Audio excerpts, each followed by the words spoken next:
Hi everyone, I'm Vince and welcome to my channel Vince Cooper Gamers. In this video we're going to be taking a look at my solitaire wargame Bloody Lane, and we're going to be focusing in particular on the Confederate action phase. The Confederate action phase is resolved by rolling 4d6 and then assigning each result to one of these columns, 1, 2, 3, 4, 5 or 6, and selecting one of the actions available with a result of 1 indicating that no action is available. We're going to be looking today in particular at the fire action, the boosted fire action and the devastating fire action. Exposed fire and oblique fire we'll cover in another video.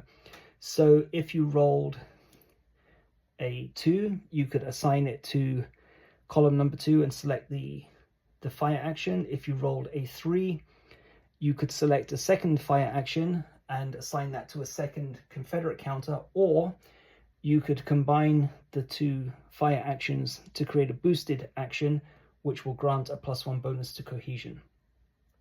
That's how you determine which Confederate actions will be available, and then assign them to each Confederate counter. Devastating fire. Devastating fire is not a selected action. Devastating fire occurs when you have assigned the fire action to a counter and you roll a natural 1. Usually the fire action, if it's successful, will inflict 1 hit and reduce the cohesion of the target union counter by 1. If you roll a natural 1, devastating fire inflicts 2 hits. However, devastating fire is only available to counters that have a minier ball value of 4, 3, or 2. Okay, it's assumed to use an excessive amount of ammunition, so if the ammunition isn't available, you can't resolve devastating fire, in which case only the initial hit counts. So over here you've got the 14th North Carolina. They have a minier ball value of 1.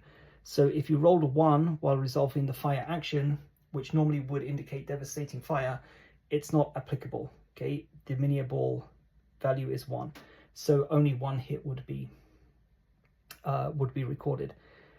Devastating fire, if you do roll a natural 1, you immediately reduce the minier ball value by 1. So that would go from 4 down to 3.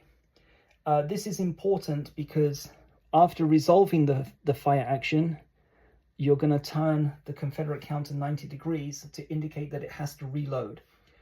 When the counter reloads and is turned upright again, you would then reduce the minier ball value by 1 again.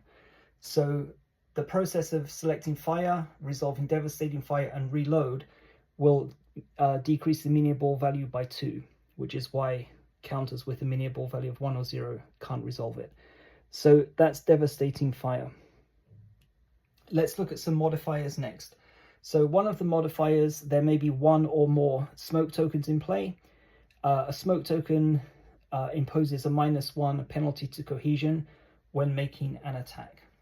There are also range modifiers. For the Confederates, take a look at the left-hand light grey box. So if the target Union counter is in attack position number 1, it's -2.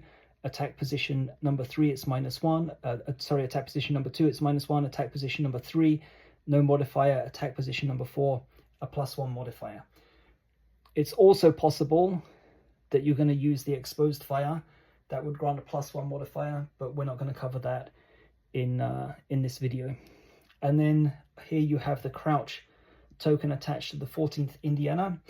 The crouch token indicates a -1 penalty to cohesion when a Confederate counter is attacking that Union counter.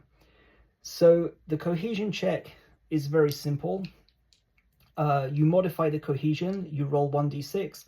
If the result is equal to or lower than the modified cohesion, that will indicate a success, and that will inflict 1 hit on the target Union counter, which will reduce its cohesion by a factor of 1.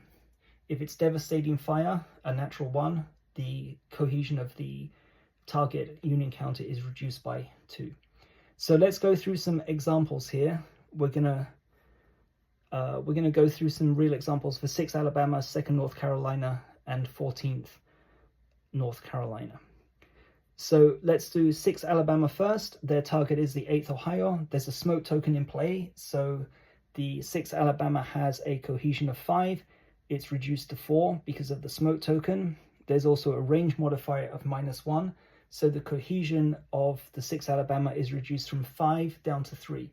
So we're going to make a cohesion check. 1, 2, or 3 is a success. 4, 5, or 6 is a fail. And we roll a 4. So that's a fail. So no damage done to the 8th Ohio. Had it hit, if it had been a 1, 2, or 3, the cohesion of the 8th Ohio would have been reduced from 3 down to 2. Okay, after resolving the fire action, you turn 6th Alabama 90 degrees to indicate that it will have to use the reload action in a future turn, and that will reduce the miniable value by 1. Okay, next up is the 2nd North Carolina. 2nd North Carolina has a cohesion of 4. Let's assume for the sake of this example there is no smoke token. So cohesion of 4. 7th West Virginia is in attack position number 3, so there's no range modifier. So we're going to roll 1d6. If it's 1, 2, 3, actually let's assume that this is a boosted action. So if it's a boosted action, so 2 fire actions have been assigned to the 2nd North Carolina. So that gives a +1 bonus. So the cohesion goes from 4 up to 5. So 1d6, 1, 2, 3, 4, or 5 will cause a hit on the 7th West Virginia. A result of a natural 1 would be devastating fire. And we roll a 1. Okay, so that's devastating fire. So that indicates, first of all, that immediately 2 hits are recorded on the 7th West Virginia. So their cohesion goes from 3 down to 1. We turn the 2nd North Carolina 90 degrees to indicate that it will have to reload in a future turn. And the miniable value is reduced from 2